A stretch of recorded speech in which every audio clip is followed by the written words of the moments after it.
Combat Surgical Unit 411, Afghanistan. Hit different in July. The kind of heat that made your skin blister and your lungs burn with every breath. Wind that carried sand sharp enough to scour paint off a tank, and firefights that hadn't stopped. Erupting for 3 weeks straight. Most medical personnel complained constantly about the conditions, but Ellie Morgan just pulled her surgical mask higher and kept working.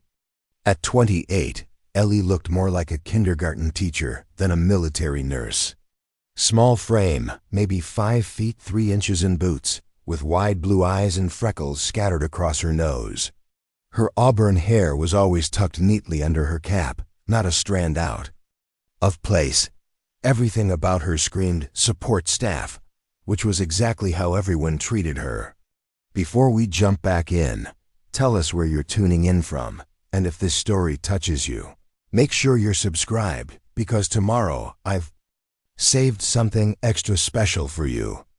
Morning, Morgan, Lieutenant Commander Walsh would call out as she organized medical supplies before dawn. You sure you don't need help with those crates? Looks heavy for someone your size. She'd just smile, adjust her cap, and keep working. Never complained, never asked for easier assignments.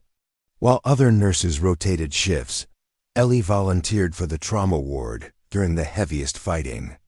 While others socialized in the recreation area, she spent her free time studying advanced surgical techniques that weren't even her responsibility.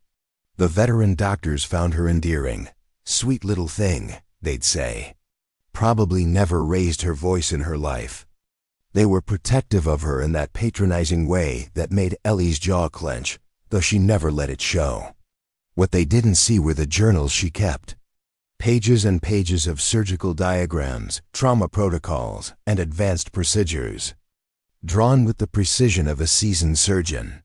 Late at night in her bunk, she'd sketch anatomical charts and emergency intervention techniques by flashlight. One afternoon, the base's emergency simulation unit malfunctioned. The central processor had overheated, and the medical technicians were stumped. Ellie happened to be walking by when she heard them arguing about the problem. "Excuse me," she said quietly, pulling her mask down. "Mind if I take a look?" Senior Medical Officer Patterson laughed. "Ellie, honey, this is technical equipment. You'll break something." But she was already kneeling by the open panel, her small hands tracing the circuitry with surgical precision. Within 15 minutes, she'd identified the problem and recalibrated. The system, the simulator hummed to life. Patterson stared. "How the hell did you?" "I used to study biomedical engineering," Ellie said softly, wiping her hands on her scrubs. "But I switched tracks halfway through. Nobody asked why. They just assumed she wasn't smart enough to finish, that she'd hit her limit and settled for nursing instead." The truth was buried somewhere in her personnel file, a file nobody had bothered to read in 6 years. Base Commander Captain James Harrington walked by her table in the mess hall one evening. Ellie was alone as usual, sketching surgical procedures on a napkin while picking at her dinner. "Interesting hobby," Harrington said, glancing at her drawings. "Just helps me think, sir," Ellie replied quickly, folding the napkin. What she didn't tell him was that every incision, every suture, every procedural step was textbook perfect. The kind of precision that would make surgical instructors weep with pride. At night, when the base grew quiet and most personnel were asleep, Ellie would walk to the medical bay. She'd stand next to the surgical equipment, running her hands along the instruments like she was greeting old friends.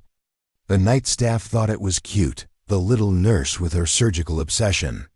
They had no idea she knew every tool, every technique, every emergency procedure better than most of the doctors did. Her bunkmate, Lieutenant Sarah Daniels, asked her once, "Why don't you ever talk about before the Navy? Like where you grew up, what you did?" Ellie adjusted her cap and pulled her blanket higher. "Some things are better left buried, Sarah." "But buried doesn't mean forgotten, right?" "No," Ellie whispered in the dark. "Forgotten doesn't mean gone. Because when a Navy SEAL would be dying on a battlefield with no surgeon available, the Quiet girl with the freckles would prove that some people don't need permission to save lives. They just need the chance.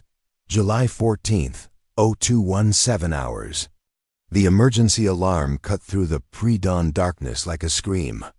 Ellie jolted awake in her bunk, immediately alert. Around her, other nurses groaned and rolled over, but she was already pulling. On her boots, Level 1 trauma alert meant someone was dying. She ran across the compound, her breath coming in short bursts in the 110-degree air. The medical center was chaos, radios crackling, officers shouting coordinates, the big situation board already marked with red emergency markers. What's the situation? She asked communications specialist Ramirez. Bad one, Ramirez said. Grimly, SEAL team ambushed during night operation about 30 minutes ago.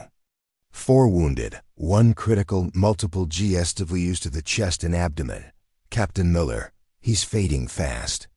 Preparing and narrating this story took us a lot of time, so if you are enjoying it, subscribe to our channel, it means a lot to us. Now, back to the story. Ellie looked at the tactical display. The SEAL team was pinned down in a remote valley, surrounded by enemy forces. Extraction would be difficult, dangerous. Where's Dr. Franklin? She asked, naming the senior trauma surgeon. That's the problem. Franklin and Westmore are stuck at the forward operating base in Kandahar. Sandstorm grounded all aircraft. Our backup surgical team is en route, but won't be here for at least 2 hours. Ellie felt her stomach drop. In these conditions, with those injuries, 2 hours might as well be 2 days. She slipped out of the operations center and headed to the supply room where she'd been organizing trauma kits earlier. The field surgical kit sat ready, packed and prepped for emergency deployments. Her hands moved automatically, checking instruments, inspecting medications, testing portable monitoring equipment, everything she'd learned in another life, in a training program she'd never officially completed. Morgan, medical officer. Patterson appeared behind her. What are you doing? She turned, her face calm but determined. I can perform the surgery, sir. Patterson blinked, then he laughed. Honey, you're a nurse. This isn't a training exercise. Captain Miller is going to die if we don't get a surgeon to him in the next 40 minutes, she said quietly. Every qualified surgeon is grounded due to the sandstorm. Even if you knew how to perform trauma surgery, which you don't, you're not authorized. You don't have clearance. You're not certified for field operations. I know, Ellie was all ready. Walking toward the operations center. But he's dying. She pushed through the doors to find Lieutenant Commander Walsh coordinating with extraction teams over the radio. Commander Walsh, she said. I can perform the surgery on Captain Miller in the field. Walsh looked up from his maps. Excuse me?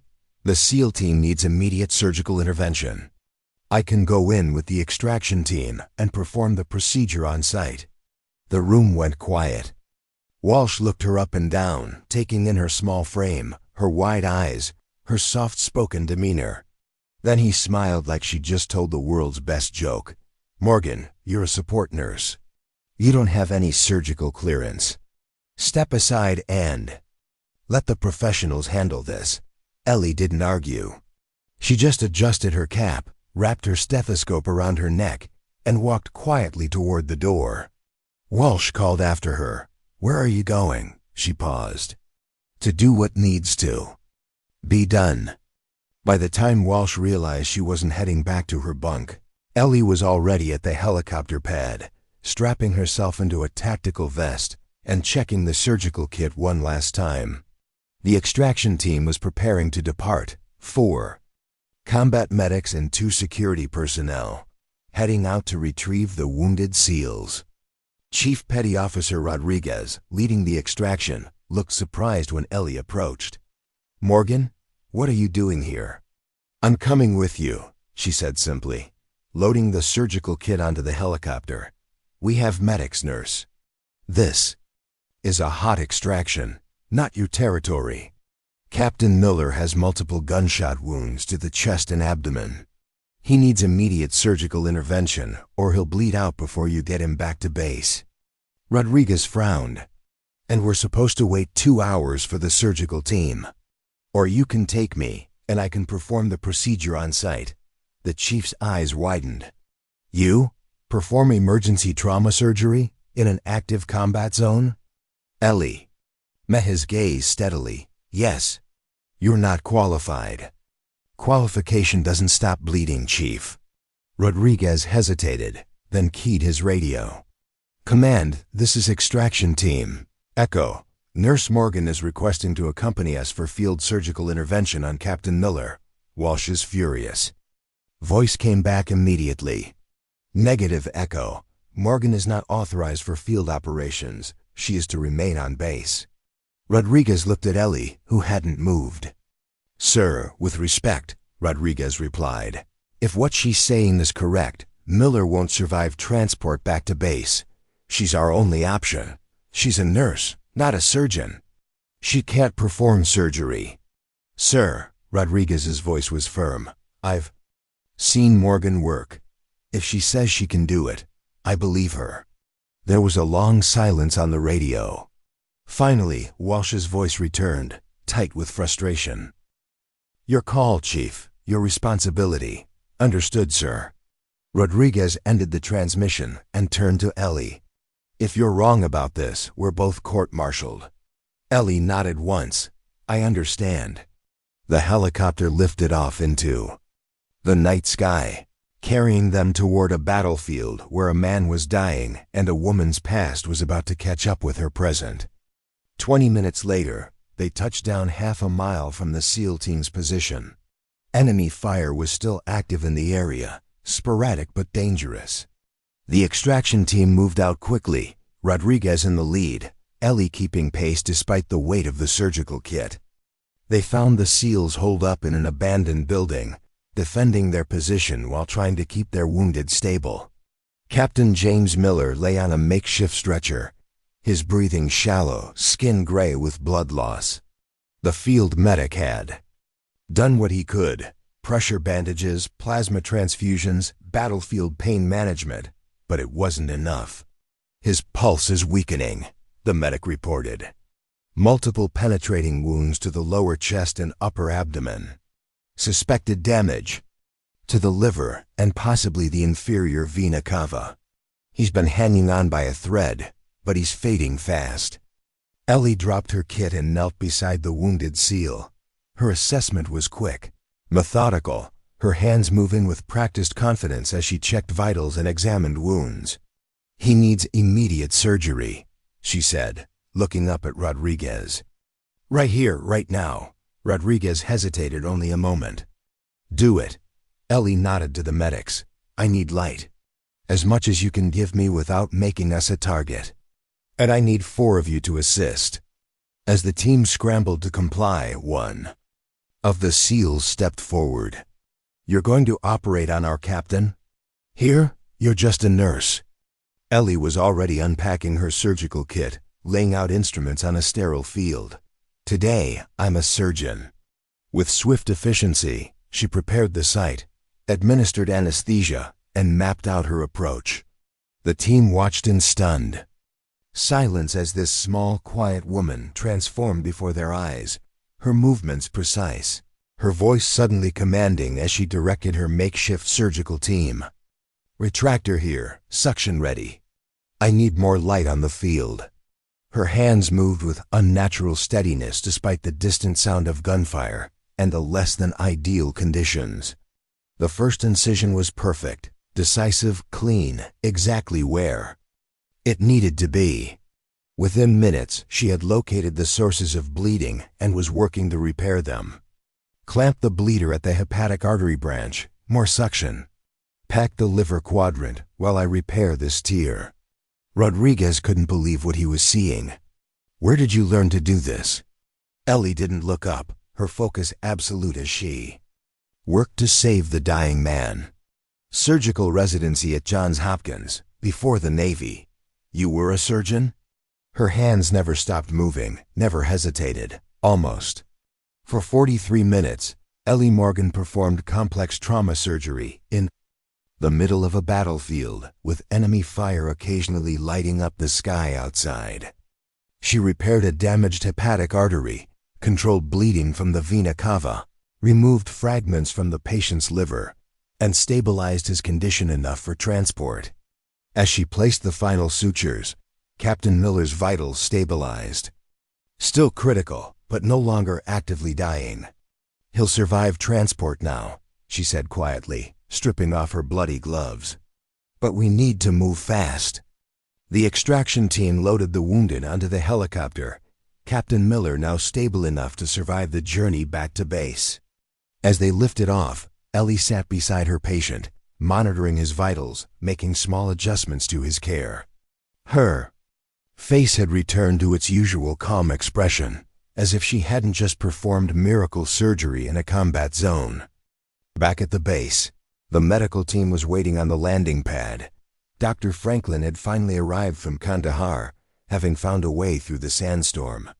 His face registered shock when he saw Ellie emerge from the helicopter, covered in blood, directing the movement of Captain Miller's stretcher. "Get him to the OR immediately," she instructed the waiting team. "He's stable but will need additional repair to the hepatic lobe and possibly splenectomy." Franklin stepped forward. "Morgan, what the hell happened out there?" "Emergency field." "Surgery, sir. GSWs to the abdomen with vascular involvement. I've controlled the major bleeding and packed the liver laceration, but he'll need exploration for additional injuries." Franklin stared at her, then at the patient being rushed into the medical center.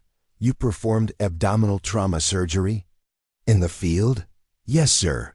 "How? Why?" Ellie met his gaze steadily. "Because if I didn't, who would?" Inside the medical center, Captain Harrington was waiting. His expression was unreadable as Ellie gave her report, clinical, detailed, using terminology and assessment techniques that went far beyond nursing training. "Lieutenant Commander Walsh tells me you disobeyed direct orders, Morgan," Harrington said when she finished. "Yes, sir." "You inserted yourself into a combat extraction without authorization." "Yes, sir." "And you performed surgical procedures you are not cleared to perform." "Yes, sir." Harrington studied her for a long moment. "Specialist Ramirez tells me he accessed part of your restricted file while you were gone." Ellie went very still. "Ellie Morgan didn't quit surgical training," Harrington continued. "What happened, Morgan?"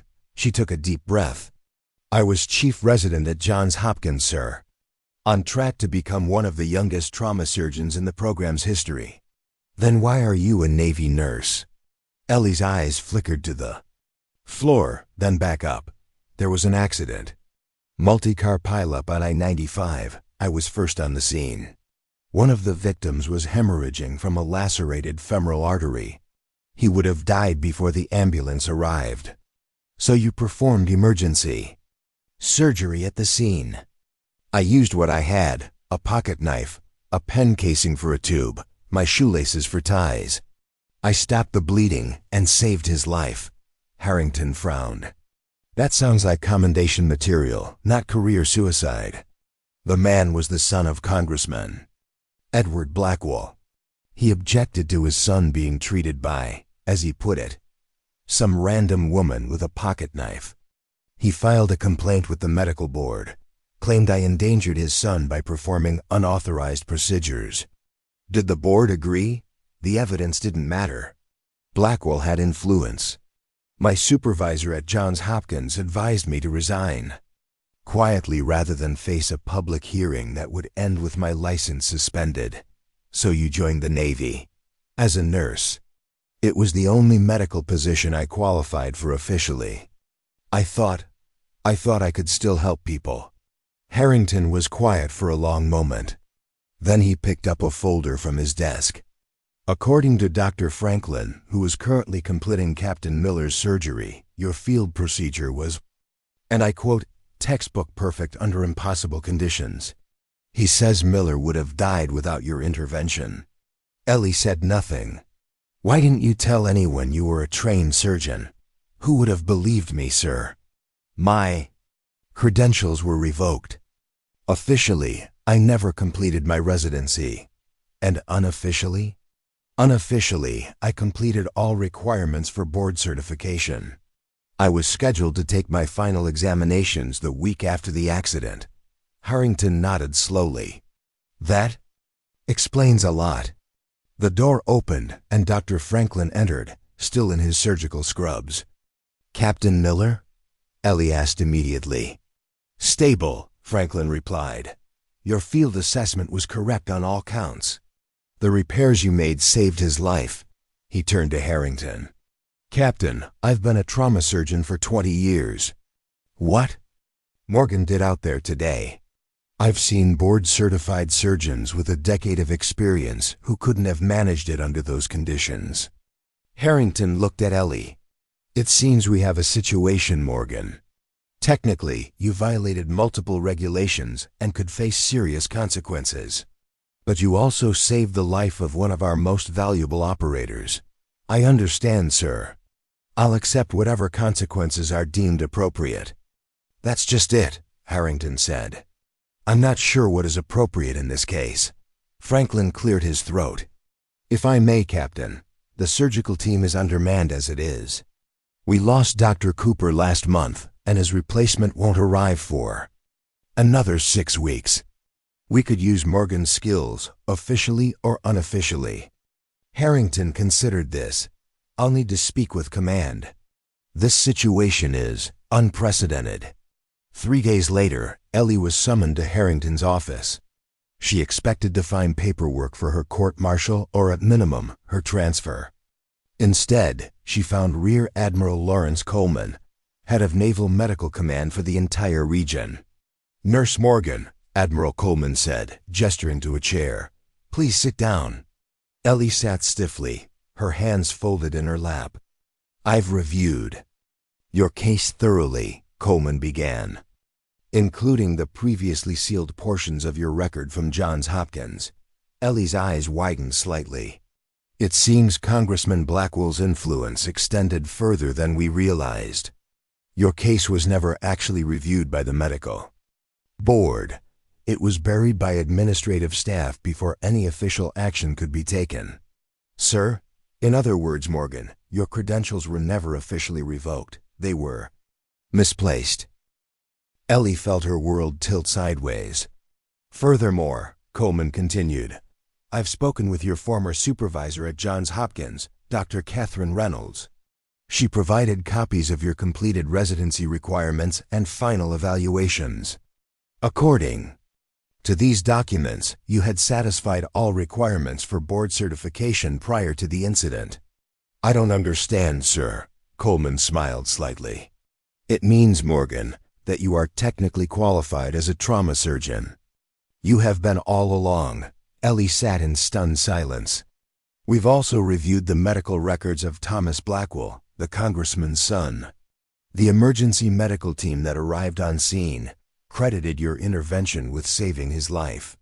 Their report specifically mentions that your field procedure was, and I quote, exceptional under the circumstances and the definitive intervention that prevented exsanguination.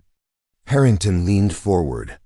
It seems, Morgan, that you've been hiding your light under a bushel, as they say. I wasn't hiding, sir. I just adapted. Well, Coleman said, it's time to stop adapting and start doing what you were trained to do.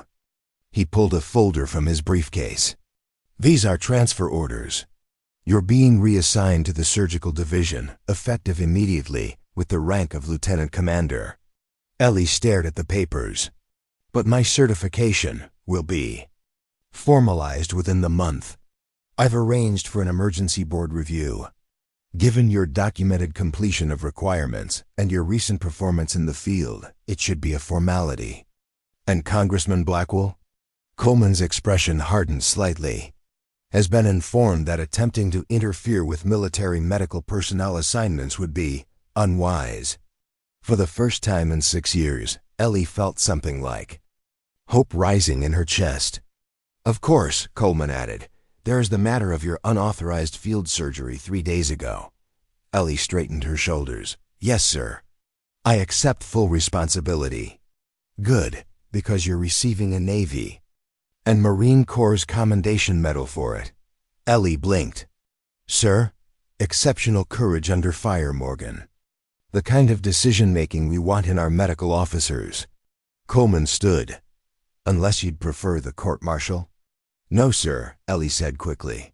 The medal will be fine. The news spread quickly through the base. The quiet nurse who'd performed battlefield surgery was actually a trained trauma surgeon whose career had been derailed by politics. Junior medical personnel started requesting assignments to Combat Surgical Unit 411, hoping to train under Morgan. The base commander approved the expansion of the field surgical program, creating a new training protocol for emergency combat interventions. Lieutenant Sarah Daniels, Ellie's former bunkmate, found her packing her belongings for the move to the officers' quarters. You never told me you were a real surgeon, Daniels said. You never asked, Ellie replied, folding her nurse uniforms. Besides, I was a real nurse too. Both things can be true. She looked around the small room that had been her home for 6 years. Will you miss rooming with me? I'll miss your color-coded organization system, Daniels laughed. But I won't. Miss the late-night studying. Some of us need our beauty sleep. Ellie left her surgical journal on the desk for the next nurse assigned to the bunk. On the last page, she'd written, Your rank doesn't determine your capability. Your courage does. 2 weeks later, Captain James Miller was recovered enough to receive visitors. Ellie found him sitting up in his hospital bed, looking remarkably good for a man who had nearly died on a battlefield. Lieutenant Commander Morgan, he said as she entered. The news of her promotion had reached him. I've been hoping you'd stop by. How are you feeling, Captain? She asked, checking his chart out of habit. Like I got shot multiple times and then cut open in a war zone, he replied with a wry smile. But significantly better than dead, which I understand was the alternative. Ellie nodded. Your injuries were severe. So I've been told. I've also been told that you performed trauma surgery on me in the middle of a firefight, despite having no authorization to do so. That's correct. Miller studied her for a long moment. May I ask why? Ellie met his gaze. Because you were dying. I'm told there were other options. Wait for transport. Hope I survived until we reached base. Pray the sandstorm cleared. And the surgical team could reach us. Those weren't options, Ellie said simply. Those were gambles with your life. Miller nodded slowly. The men in my unit have a saying, Commander Morgan. When all options fail, make a new option. It's what separates the living from the dead in our line of work. He extended his hand. Thank you for making a new option. Ellie took his hand. Her grip firm. Just doing my job, Captain. No, he said seriously. You were doing the job no one else could do. There's a difference. 1 month later, Ellie stood in the surgical ward of the Combat Support Hospital, preparing for an emergency procedure. Around her, a team of surgeons and nurses worked with practiced efficiency, the atmosphere tense but controlled. Dr. Franklin, now her colleague rather than her superior, glanced over. Ready for this one, Morgan? Multiple casualties coming in from an IED strike. Ellie tied her surgical mask, her movements calm and confident. Always ready, Doctor. As they waited for the casualties to arrive, Franklin spoke quietly. You know, when we first met, I thought you were just another quiet nurse trying not to make waves. And now? He smiled behind his mask. Now I think you're the most dangerous kind of medical officer, the kind who puts patients before politics. The first casualties arrived, and Ellie moved into action, her hands steady, her voice clear as she directed her team. This was where she belonged, not hiding who she was, but using every skill she possessed to save lives. Later that evening, as she completed her post-operative notes, Admiral Coleman stopped by the surgical ward. Commander Morgan, he greeted. Her. I have some news you might find interesting, sir. Congressman Blackwell announced his retirement today. Seems there's been some investigation into his interference with medical board proceedings over the years. Yours wasn't the only career he attempted to derail for personal reasons. Ellie felt a complex mix of emotions, vindication, but also a strange sense of peace. I hope his son is well. Coleman nodded. Thomas Blackwell is actually the one who came forward with evidence against his father. Apparently, he's been trying to track down the roadside surgeon who saved his life for years to thank her properly. He doesn't need to thank me. Perhaps not. But he's established a foundation to support emergency medical training for combat personnel. He's naming it after you. Ellie looked up in surprise. The Morgan Initiative, Coleman continued, focused on training medical personnel to make difficult decisions in impossible situations. He paused. He asked if you would consider serving as an advisor. For the first time in years, Ellie felt the full weight of her past lifting away. I'd be honored, sir. That night, Ellie found herself alone in the surgical ward, checking on post-operative patients. Captain Miller was among them, recovering from a follow-up procedure. He was awake when she approached. Can't sleep, Captain? She asked, checking. His monitors, been thinking, he replied. About what you did out there, taking that risk. Ellie adjusted his fore. It wasn't a risk to me. It was my training. Not the surgery, Miller clarified. The decision. Going against orders.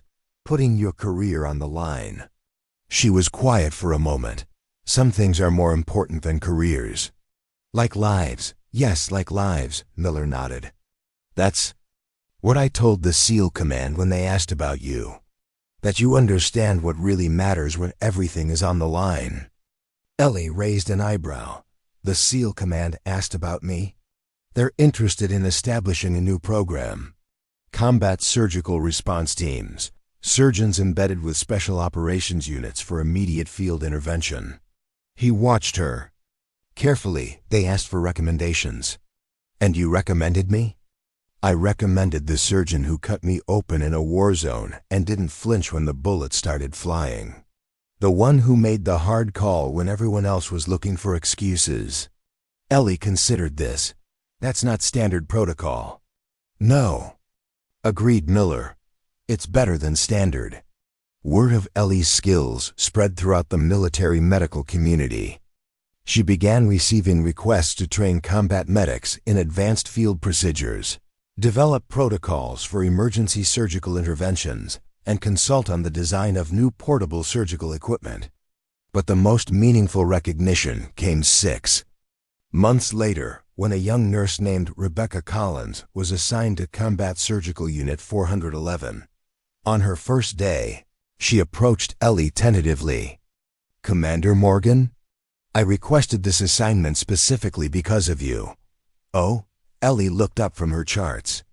I was in medical school when my program was cut due to funding issues. I switched to nursing because I still wanted to help people, but Collins hesitated. I never gave up on becoming a doctor someday. Ellie studied the young woman. What's stopping you? Money, time, and honestly, I wasn't sure it was possible until I heard about you. Ellie smiled. A real smile, not the polite one she'd worn for years. Let me tell you something, Nurse Collins. The most important surgical instrument isn't a scalpel or clamp. It's the courage to use what you have when it matters most. That evening, as the sun set over the mountains of Afghanistan, Ellie stood outside the surgical unit, looking up at the stars. Dr. Franklin joined her. Penny for your thoughts, Morgan.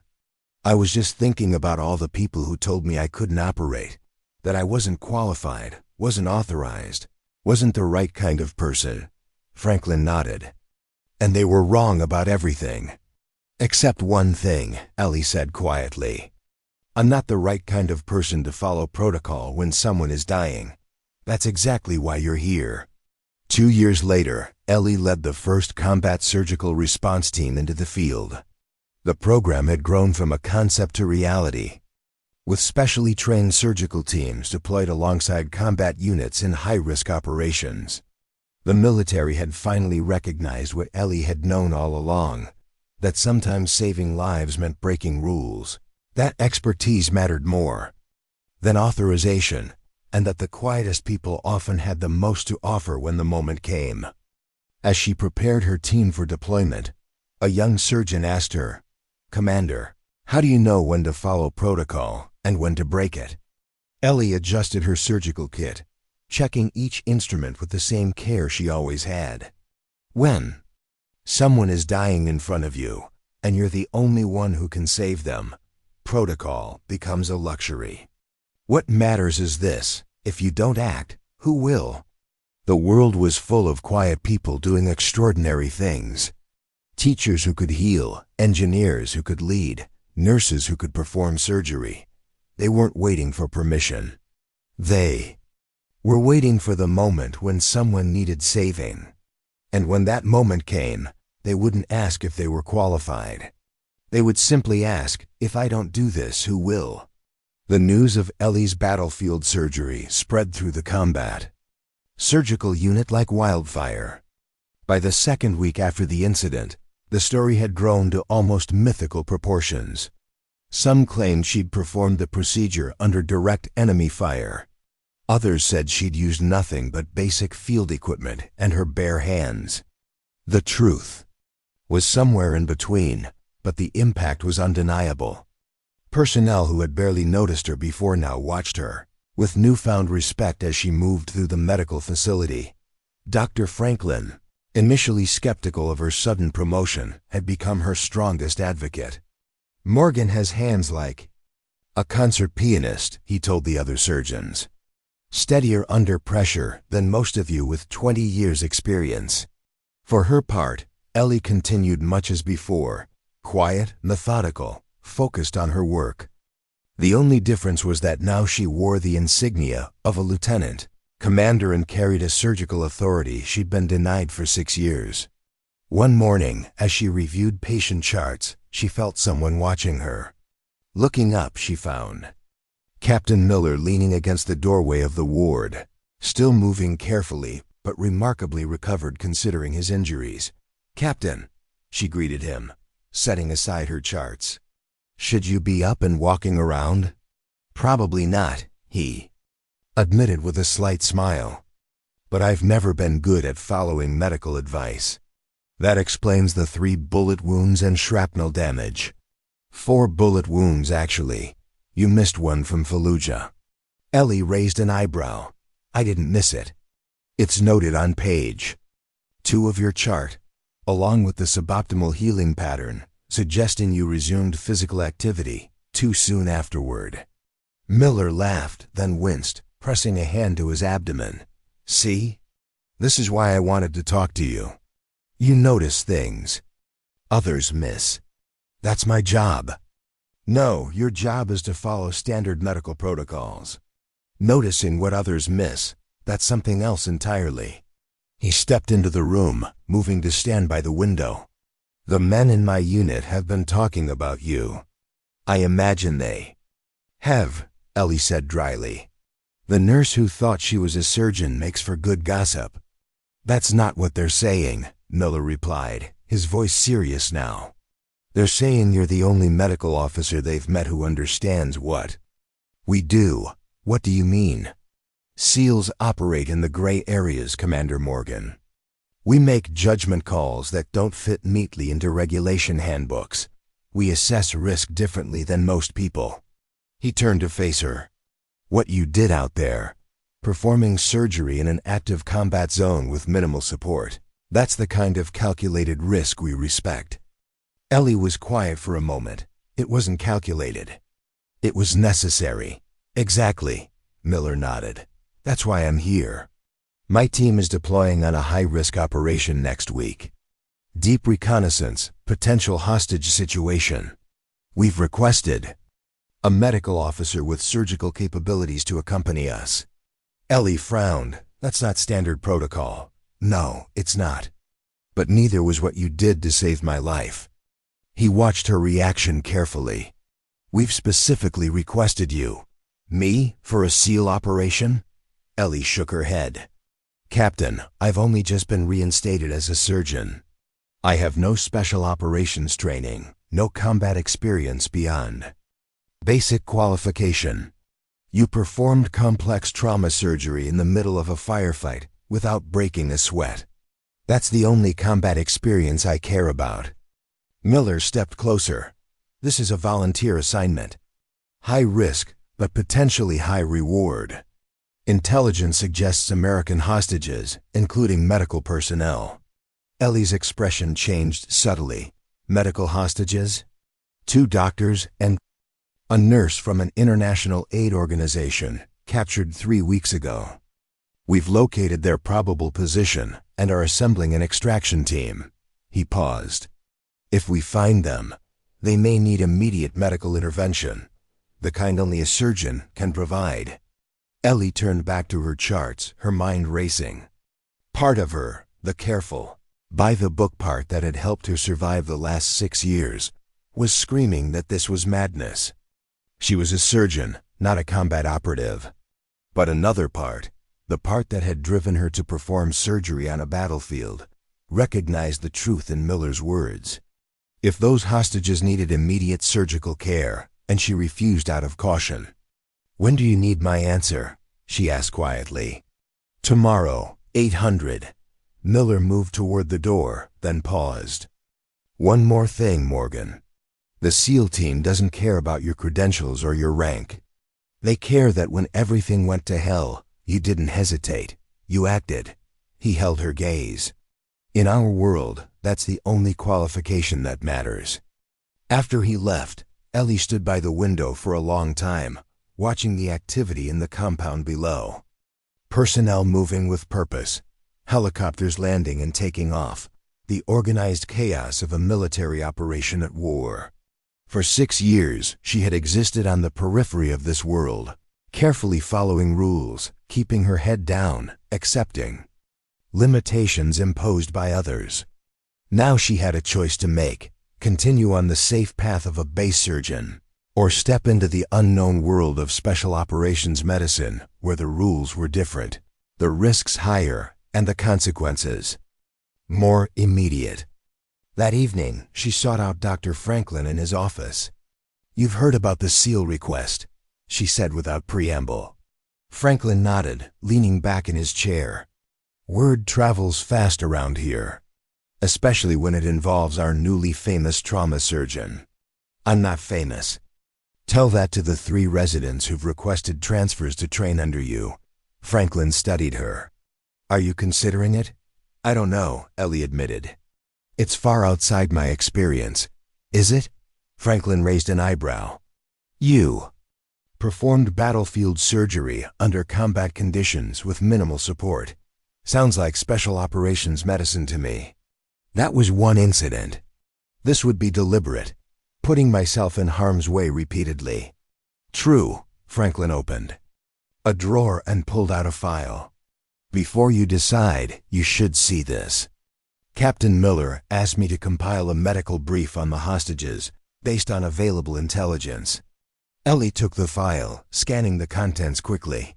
3 medical personnel: Dr. Robert Chun, cardiologist; Dr. Sofia Vasquez, infectious disease specialist; and nurse practitioner Michael Donovan, had been captured while working at a remote clinic.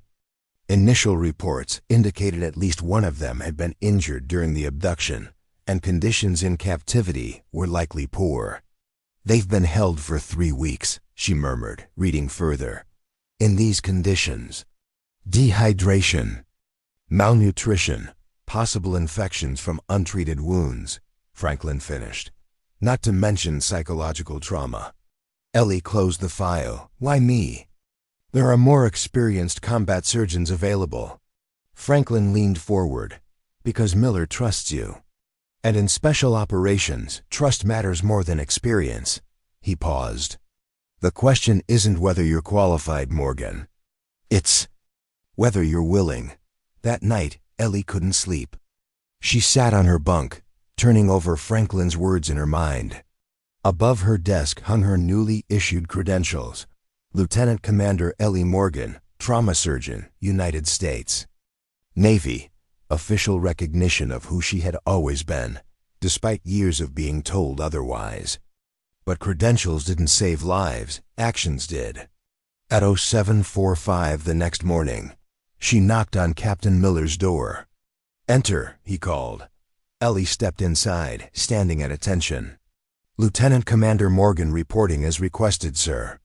Miller was studying a tactical map spread across his desk. He looked up, his expression revealing nothing. "At ease, Commander. Have you made your decision?" "I'm an infectious disease specialist," she said, her voice hoarse from dehydration. "I've been monitoring his infection for days. It's spreading rapidly.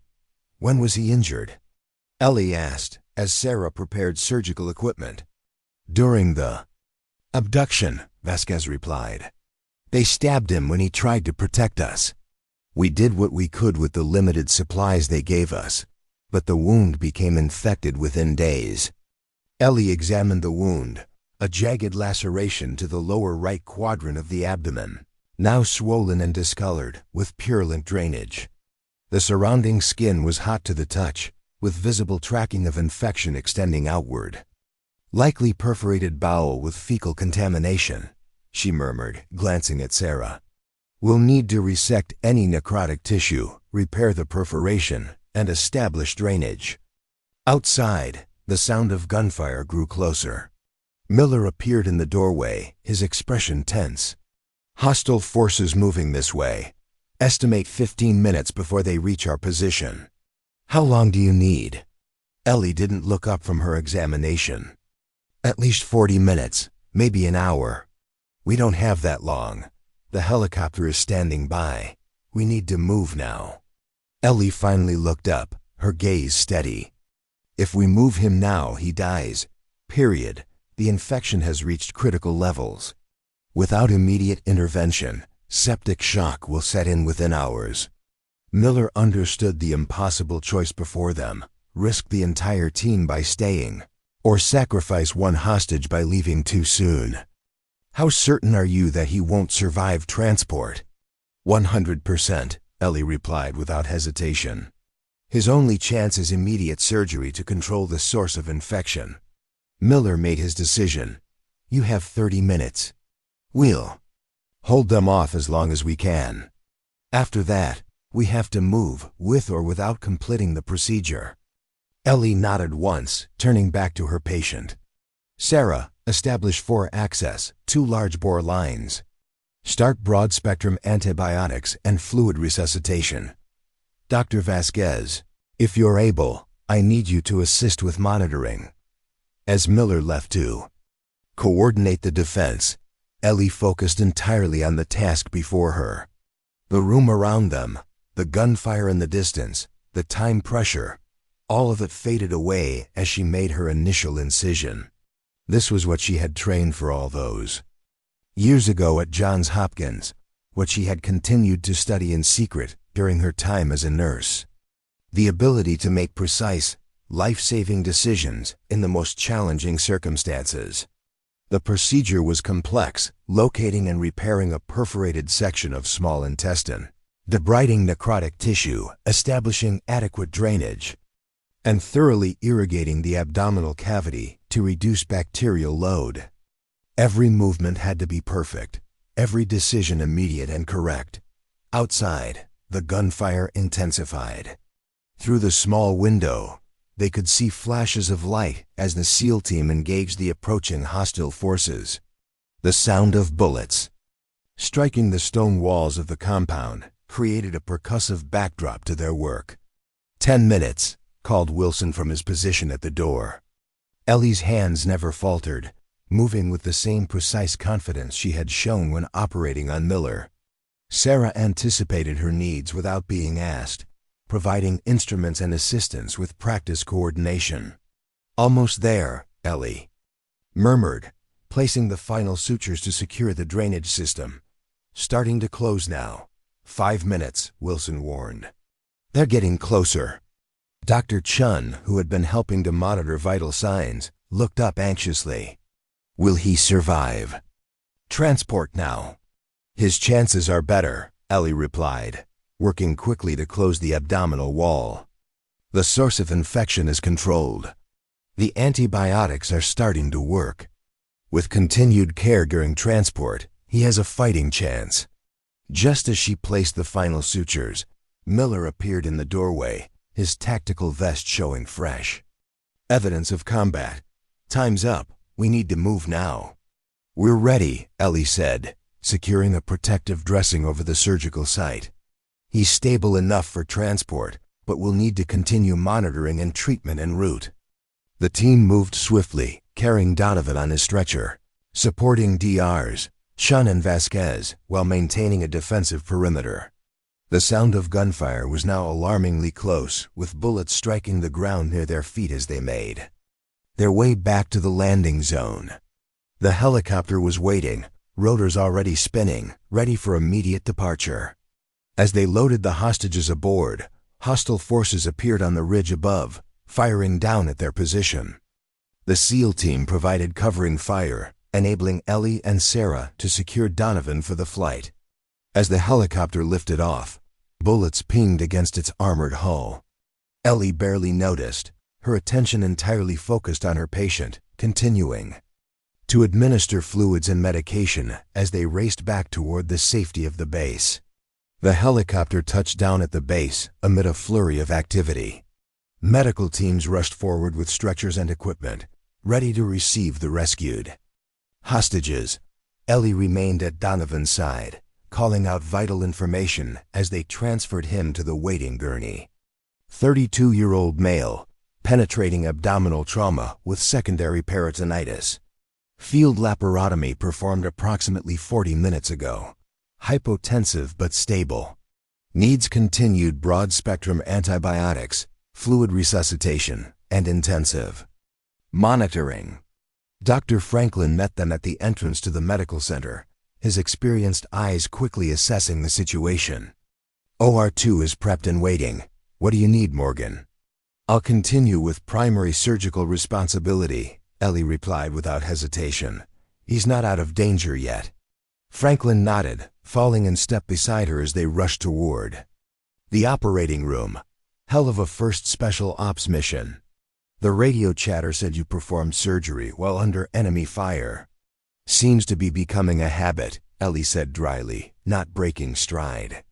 For the next 6 hours, she worked to save Michael Donovan's life, repairing additional damage they hadn't been able to address in the field, thoroughly cleaning the abdominal cavity, and establishing more permanent drainage systems. The infection had progressed significantly during his captivity, requiring aggressive intervention to prevent septic shock. As she worked, Dr. Franklin observed with growing respect. What had initially seemed like a fluke, a nurse performing emergency surgery in the field, was revealed as genuine surgical mastery. Ellie's technique was flawless, her decision-making rapid and precise, her knowledge of advanced procedures evident in every move she made. Where did you learn that modified anastomosis technique? He asked as they finally closed. I've only seen it in experimental journals. Johns Hopkins, Ellie replied, her focus still on her patient. We were testing it for complex trauma cases with compromised blood supply to the bowel. Reduces the risk of leak by almost 40% in high-risk patients. Franklin shook his head in amazement. The more I see you work, the more I understand what we lost when your career was derailed. When they finally emerged from surgery, exhausted but satisfied with their work, they found Captain Miller waiting outside. Despite his own injuries and the combat he'd just endured, he had remained at the medical center, waiting for news. Donovan? He asked simply. He'll live, Ellie replied, removing her surgical cap. It was close. Without intervention in the field, he wouldn't have survived the flight back. Miller nodded, his expression revealing relief. The other hostages? Stable, Franklin answered. Dehydration, malnutrition, minor injuries. Nothing time and care won't heal. And you? Miller directed this question specifically to Ellie, She considered it, realizing she hadn't taken a moment to assess her own condition since the mission began. She was exhausted, running on adrenaline and determination, but also experiencing something she hadn't felt in years: complete professional fulfillment. "I'm fine," she said finally, "just doing my job." "No," Miller replied quietly. "You did much more than that. You made saving Donovan's life your mission, regardless of the risk to yourself." 3 days later, Michael Donovan was conscious and stable, his infection finally under control. When Ellie entered his room for morning rounds, he was sitting up, looking remarkably improved. "Commander Morgan," he greeted her, his voice still weak but clear. "Dr. Vasquez told me what you did, performing surgery in that compound while bullets were flying." Ellie checked his vital signs, noting with satisfaction that his fever had finally broken. "Just doing what needed to be done, Mr. Donovan." "Michael, please." He watched as she examined his surgical wound. "They told me you're not usually a field surgeon, that this was your first special operations mission." "That's correct." "So why did you volunteer? Why take that risk?" Ellie paused in her examination, considering the question. "Because you needed a surgeon, and I am a surgeon." The location didn't change that fact. Donovan studied her for a moment. "You know, before I was captured, I was considering leaving field medicine. The conditions were difficult, the resources limited. I thought I could do more good in a proper hospital. And now? Now I understand that the need defines the duty, not the conditions." He smiled slightly. "A lesson you seem to have already learned." That afternoon, Ellie was summoned to Captain Harrington's office. When she arrived, she found not only Harrington, but also Admiral Coleman and, surprisingly, Captain Miller. "Commander Morgan," Harrington began, "I've received the after-action reports from Operation Safeguard. They make for extraordinary reading." Ellie stood at attention, uncertain where this was heading. "Sir." "At ease, Commander," Coleman said. "We're not here to reprimand you. Quite the contrary." Harrington slid a folder across his desk. "The SEAL Team's report describes your actions in the field as exceptional under extreme conditions and directly responsible for saving Nurse Practitioner Donovan's life." "I was just performing my duties as assigned, sir." "Morgan," Miller interjected, "you performed complex abdominal surgery in a dusty room while my team was engaged in a firefight less than 100 meters away. That goes well beyond duties." As assigned, Admiral Coleman opened another folder. "I've also received formal commendations from DRs Chin and Vasquez, praising your surgical intervention and crediting you with not only saving Donovan's life, but also providing critical care during their extraction." Ellie remained silent, uncomfortable with the praise. "What interests me most," Coleman continued, "is the recommendation from Captain Miller. He's proposed the establishment of a new program, surgical response teams embedded with special operations units, and he wants you to develop it." This finally broke through Ellie's professional reserve. "Sir," Miller stepped forward, "the reality of modern combat operations is that we're putting small teams into increasingly isolated, high-risk environments. When medical emergencies occur, traditional evacuation to surgical facilities isn't always possible or timely." "What Captain Miller is proposing," Harrington explained, "is the creation of specially trained surgical teams, capable of deploying with combat units and performing advanced procedures in field conditions. And you want me to develop this program?" Ellie asked, still processing the implications. "Not just develop it," Coleman corrected. "Lead it, as its first director." Ellie looked between the three men, searching for signs that this was some elaborate test or joke. Finding none, she gathered her thoughts. "Sir, with respect, I've only recently been reinstated as a surgeon. There are more experienced officers who would be better suited to developing a new program of this magnitude." "Experience isn't what we need," Miller replied. "We need innovation. Someone who can think beyond traditional medical protocols." Someone who has already demonstrated the ability to perform successfully in impossible conditions. Coleman nodded in agreement. The battlefield is changing, Morgan. Our medical response needs to change with it. Your unique background, elite surgical training combined with years of nursing experience and now proven field capability makes you ideally suited to bridge these worlds. Harrington pushed another folder toward her. This is the preliminary framework for the program. Review it, improve it, make it yours. You'll have full authority to select personnel, develop training protocols, and establish operational parameters. Subject to oversight, of course, Coleman added, but with considerable autonomy. Ellie took the folder, still stunned by the unexpected turn of events. 6 weeks ago, she had been a nurse with a secret past. Now she was being asked to create an entirely new medical capability for special operations. May I have some time to consider? She asked. Of course, Coleman replied, but not too much time.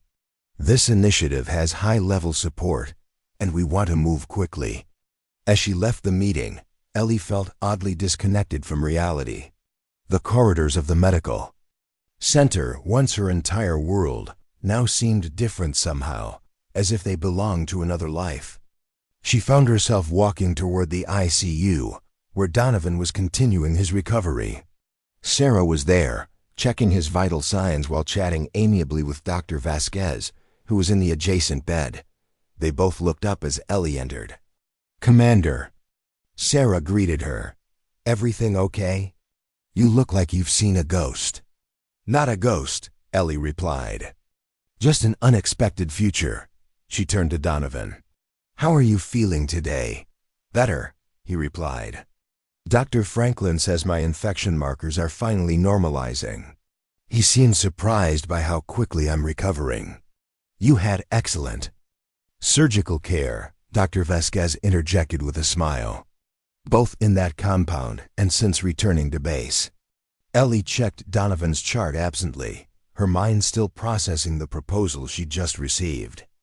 Surgical response teams, an entirely new approach to combat medicine, blending the advanced capabilities of trauma surgery with the tactical realities of special operations.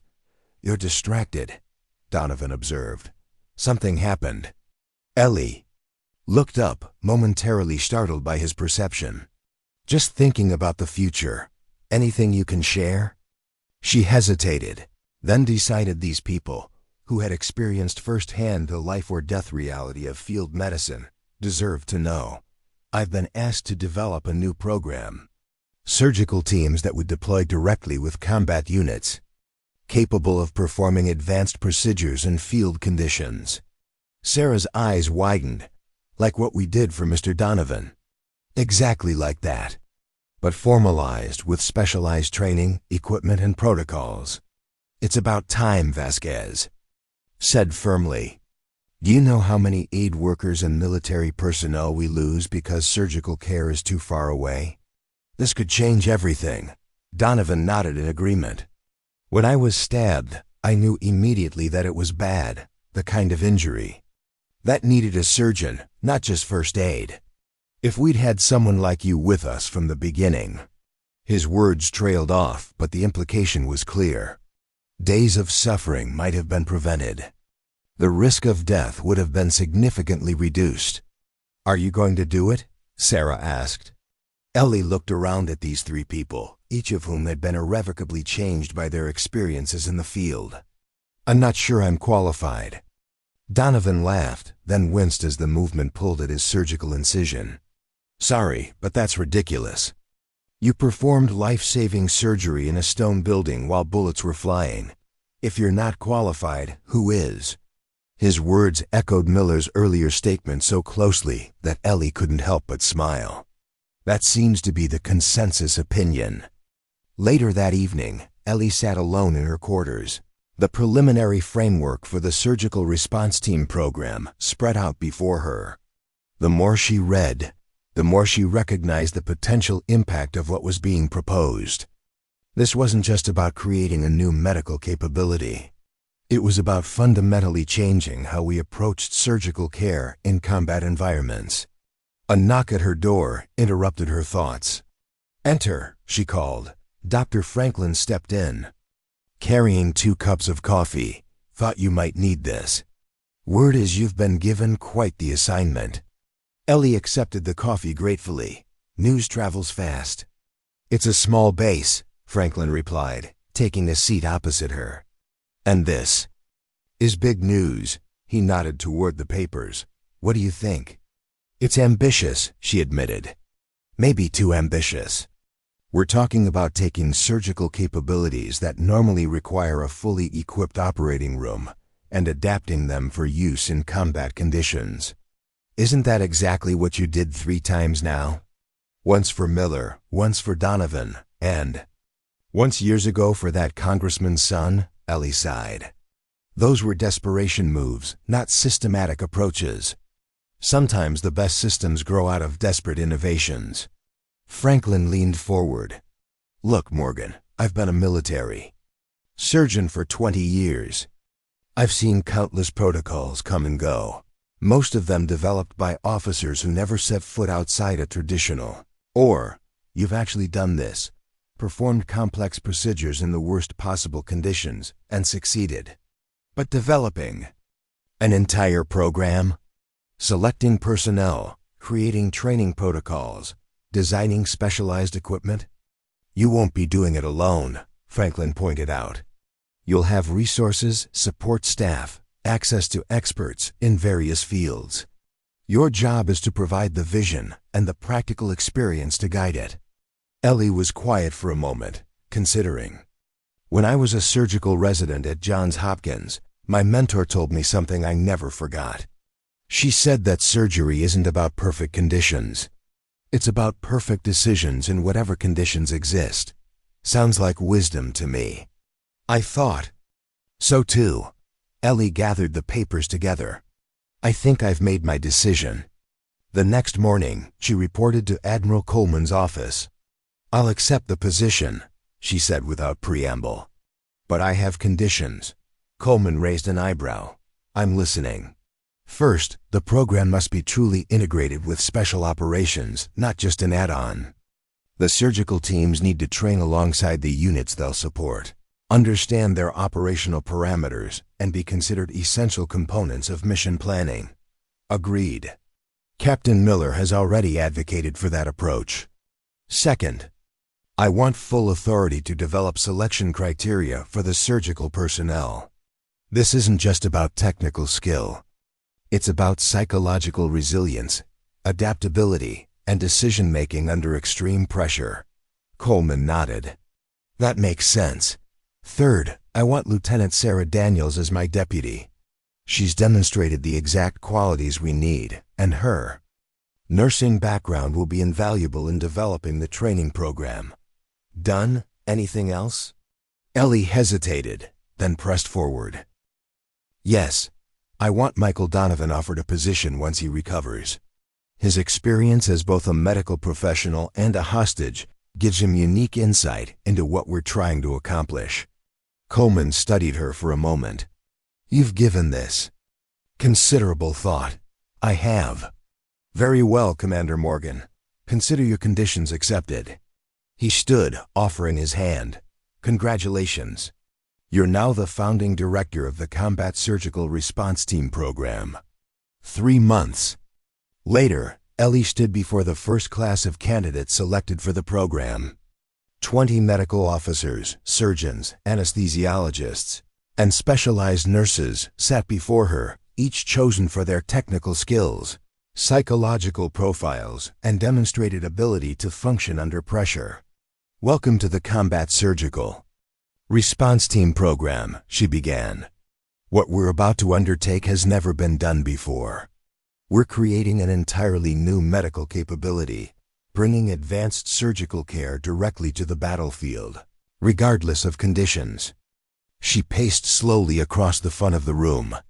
"Traditional military medicine follows a simple principle: get the wounded to the surgical facility as quickly as possible. We're inverting that model. We're bringing the surgical facility to the wounded, no matter where they are, no matter what's happening around them. A hand raised in the back row. Commander Morgan, with respect, is that even possible? Modern surgery requires specific equipment, controlled environments, support systems. A valid question, Ellie acknowledged.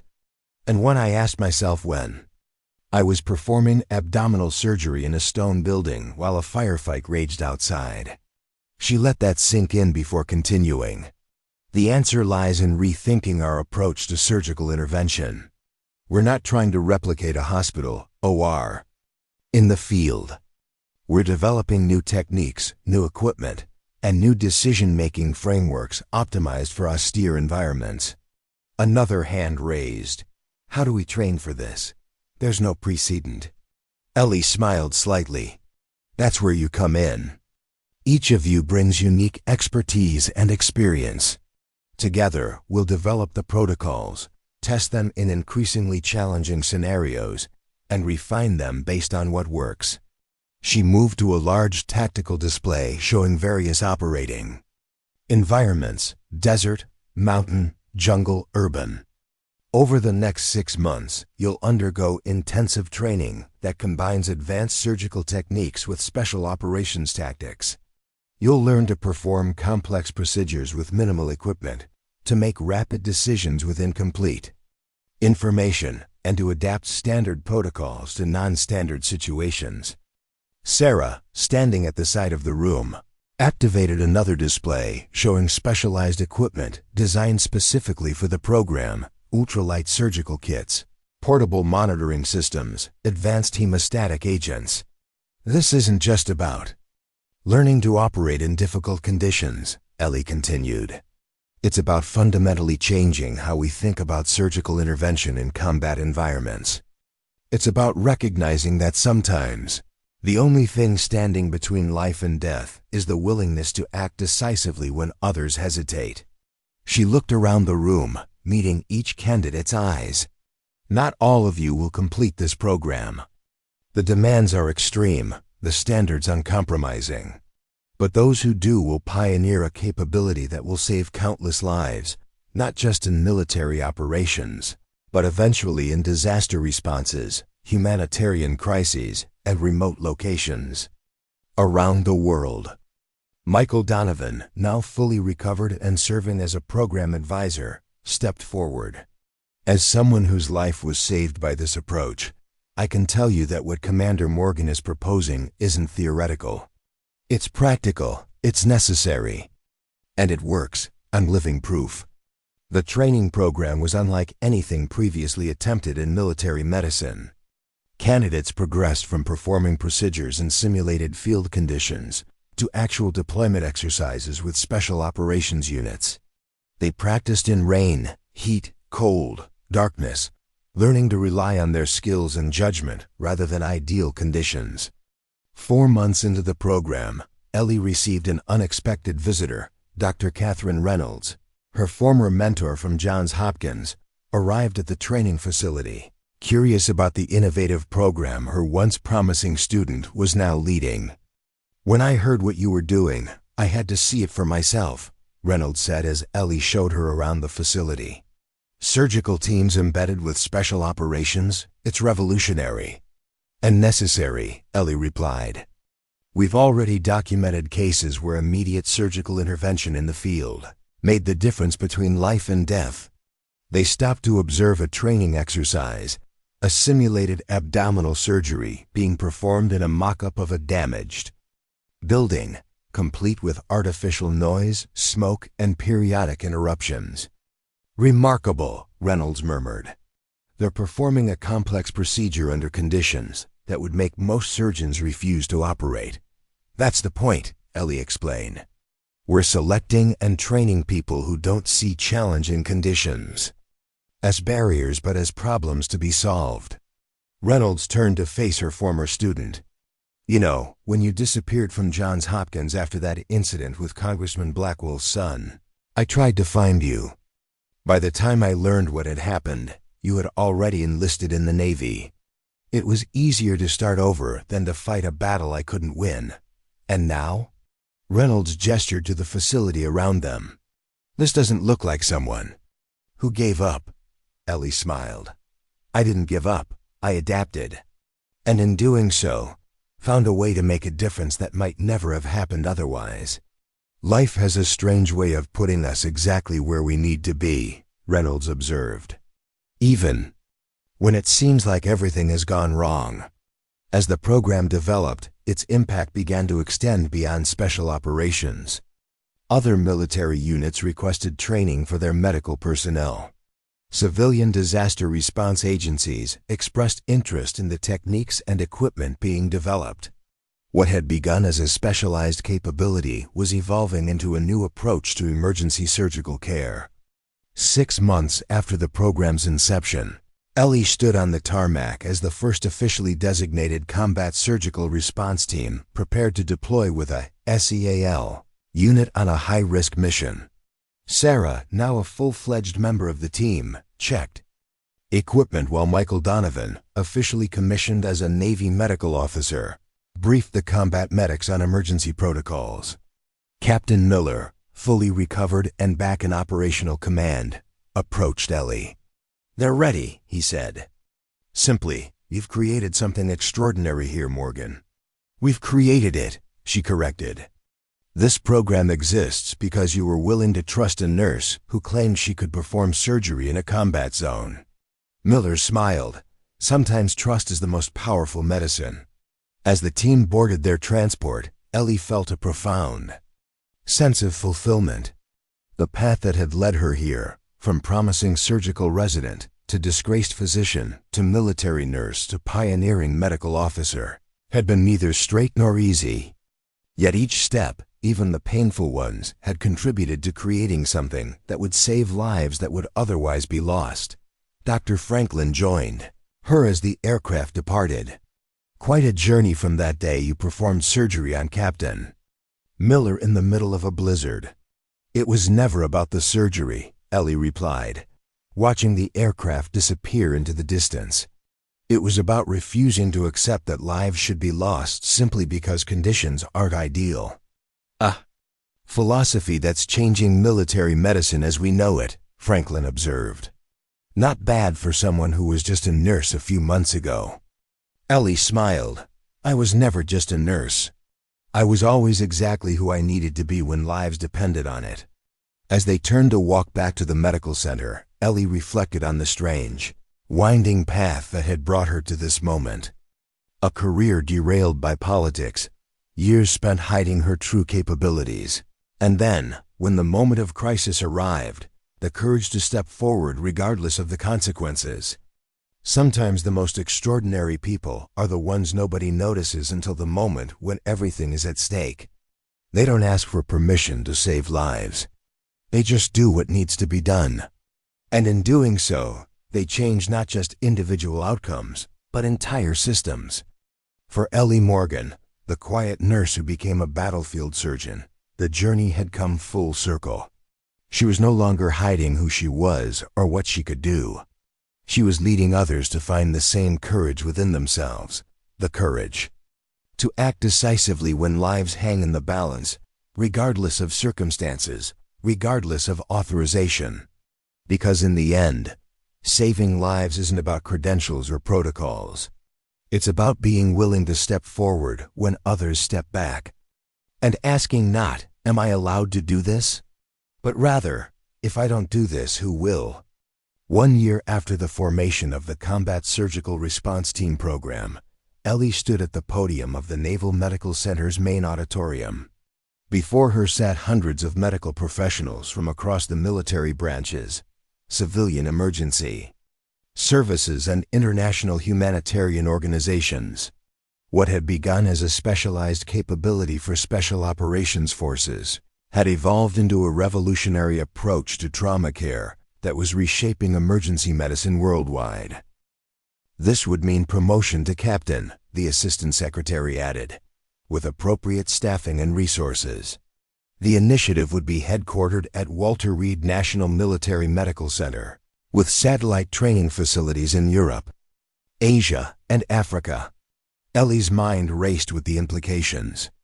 The program she had built from her experiences as a battlefield surgeon would now extend globally, bringing life-saving capabilities to regions where advanced surgical care was currently unavailable. This is a significant expansion of scope, she said carefully. It is, the Surgeon General agreed. But you've already proven the concept works. Now it's time to scale it to meet global needs. What about the existing program? The combat surgical response teams? Lieutenant Commander Daniels would assume leadership, Coleman replied. She's been your deputy from the beginning and understands the program's philosophy and operations intimately. Ellie nodded, acknowledging the logic of the succession plan. Sarah was more than capable of leading the military component of the program. We don't need your answer immediately, the Assistant Secretary said. Take some time to consider the offer. This represents a significant career shift. Up next, you've got 2 more standout stories right on your screen. If this one hit the mark, you won't want to pass these up. Just click and check them out. And don't forget to subscribe and turn on the notification bell so you don't miss any upload from us.